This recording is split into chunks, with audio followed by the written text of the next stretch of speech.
यह एक भूत की कहानी है। रोहन मेरा दोस्त था। उसकी तुरंत ही नौकरी लगी थी और उसकी पोस्टिंग मेरे ही गांव में हुई थी। गांव से थोड़ी ही दूर पर एक बहुत बड़ा और पुराना घर था जो कि बहुत साल से बंद पड़ा था। रोहन ने किराए पर रहने के लिए वो घर ले लिया और आराम से अपनी नौकरी करने लगा। कुछ समय बाद कुछ ऐसा हुआ, एक रात जब वह सो रहा था तो उसे एक अजीब सी आवाज सुनाई दी जो किसी जानवर के आवाज की तरह था।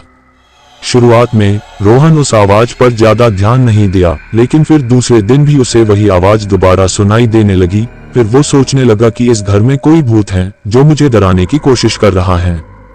खैर रोहन भूत प्रेत को नहीं मानता था, वो आराम से सो गया। कुछ समय बाद जब रोहन की नींद खुली तो सामने एक डरावना काला साया दिखाई दिया। रोहन इसके पहले कुछ करता वो खुद बेहोश होकर गिर गया। कुछ घंटे बाद जब उसे होश आया तो भागकर उस घर के मालिक के पास गया और सारी घटना के बारे में बताया।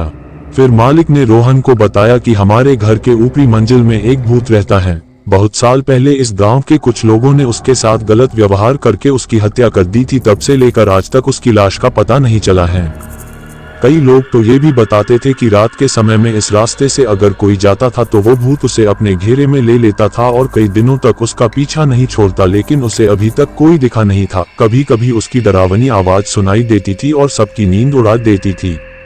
रोहन मकान मालिक की पूरी बात सुनने के बाद सोचा कि यह सब कुछ केवल एक कल्पना और बकवास बातें हो सकती है, क्योंकि वो भूतों में विश्वास नहीं करता था।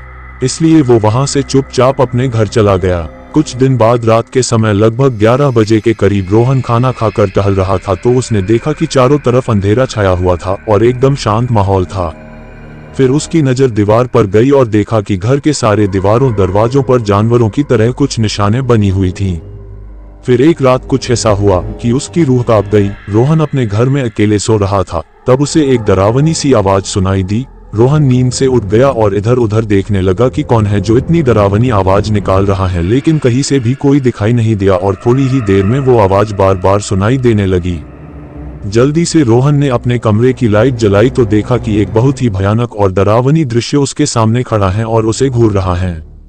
अब रोहन डर के मारे थर थर कांपने लगा और उसकी आवाज भी निकलना बंद हो गई थी। फिर उसने मन में ही सोचा कि मैं अपने सपनों में भी नहीं सोच सकता था कि मेरे साथ कभी भी कुछ ऐसा होगा। हे भगवान, अब आप ही मेरी कुछ मदद करिए। उसने देखा कि कमरे के बीच में एक आदमी खड़ा था जिसका शरीर काफी लंबा और डरावना था।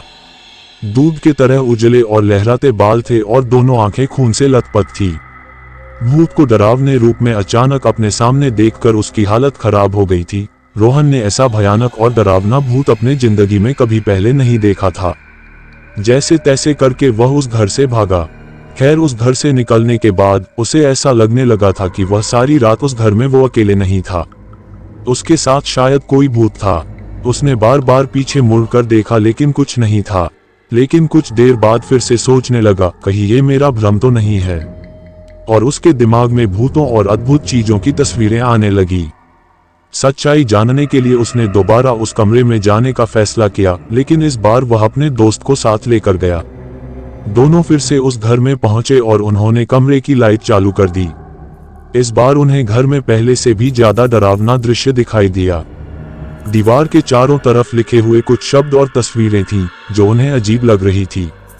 फिर उन्हें घर के एक कोने में बहुत बड़ा लोहे का बना हुआ एक डब्बा दिखा। जब उन लोगों ने उस डब्बे को खोला तो उन्हें एक भयानक चीज देखने को मिला। उस डब्बे में एक आदमी का लाश पड़ा हुआ था जिसका सिर अलग हो गया था। वो दोनों उस लाश को देखकर पहले से और ज्यादा डर गए और उसे वहीं छोड़ दिया और उस घर से निकलकर भागने लगे।